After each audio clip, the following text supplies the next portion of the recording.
जिस भतीजे आकाश आनंद को मायावती ने पहले उत्तराधिकारी और फिर नेशनल कोऑर्डिनेटर बनाया था, उसे आज सभी पदों से हटा दिया है। आकाश आनंद पर उनकी बुआ की यह गाज ऐसे समय में गिरी जब लगातार ये खबरें आ रही थी कि बुआ और भतीजे के बीच सब कुछ ठीक नहीं चल रहा है। लेकिन इस बात का है कि आखिर मायावती के मन में क्या चल रहा है, क्योंकि एक तरफ बीएसपी का गिरता जनाधार है तो दूसरी तरफ भतीजे पर लगातार हो रहा एक्शन।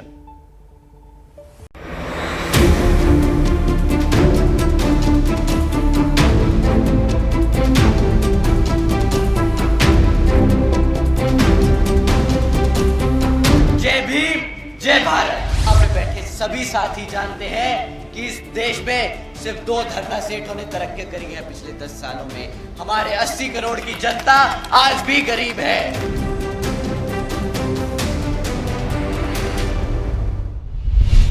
क्या मायावती को समझना मुश्किल ही नहीं, नामुमकिन है? क्या हाथी का माया लोग समझ से परे है? ये सवाल इस वक्त बहुजन हिताय बहुजन सुखाय का नारा देने वाले हर बीएसपी कार्यकर्ता के दिलो दिमाग में घूम रहा है, क्योंकि बीएसपी सुप्रीमो मायावती ने अपने भतीजे आकाश आनंद की नेशनल कोऑर्डिनेटर के साथ साथ सभी पदों से छुट्टी कर दी है। मायावती के इस फैसले ने सियासी भूचाल ला दिया है, क्योंकि मायावती ने आकाश पर सिर्फ गाज नहीं गिराई, बल्कि यहाँ तक कह दिया कि मरते दम तक उनका कोई उत्तराधिकारी नहीं होगा। मतलब साफ है कि बुआ को अपने भतीजे पर भरोसा नहीं है और वो पार्टी की कमान अपने हाथ में रखना चाहती हैं।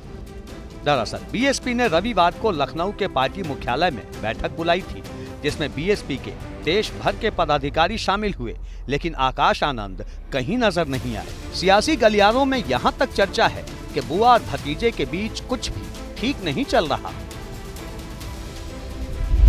मायावती ने कुछ दिन पहले ही आकाश आनंद के ससुर और कई राज्यों के प्रभारी रहे अशोक सिद्धार्थ को पार्टी से बाहर का रास्ता दिखा दिया था, जो एक तरह से आकाश के लिए भी चेतावनी थी, लेकिन आकाश नहीं संभले, जिसके बाद बुआ भतीजे के बीच का विवाद बढ़ता चला गया।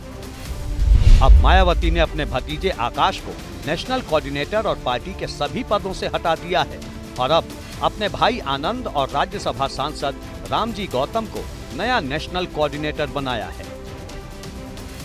लेकिन मायावती के इस फैसले से सिर्फ बीएसपी के कार्यकर्ता ही नहीं, दूसरे तमाम राजनीतिक दल भी हैरान हैं।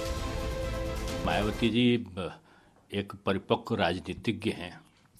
वो अपनी पार्टी का भला और बुरा अच्छी तरह समझती हैं। मुझको लगता है जो भी उन्होंने किया होगा अपने पार्टी के हित के लिए किया होगा। क्योंकि 8 महीने में आकाश पर उनकी बुआ की तरफ से गिराई ये दूसरी गाज है।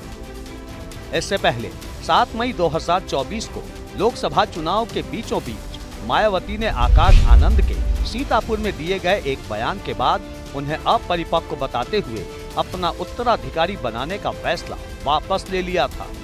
हालांकि 47 दिन बाद फिर से जून 2024 में मायावती ने बीएसपी की राष्ट्रीय कार्यकारिणी की बैठक में आकाश आनंद को अपना उत्तराधिकारी बना दिया था।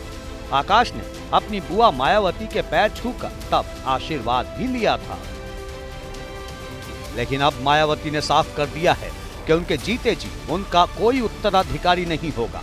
सियासी गलियारों में भी चर्चा है कि मायावती पार्टी के गिरते जनाधार को लेकर चिंतित हैं और 2027 के यूपी विधानसभा चुनाव से पहले पार्टी की कमान पूरी तरह से अपने हाथ में रखना चाहती है। मायावती जी बड़ी नेता हैं, अनुभवी हैं, पार्टी उनको चलाना है, वो अपने हिसाब से निर्णय ले रही हैं और हमेशा दल सर्वोपरि होता है, तो दल को सुचारू रूप से चलाने की जिम्मेदारी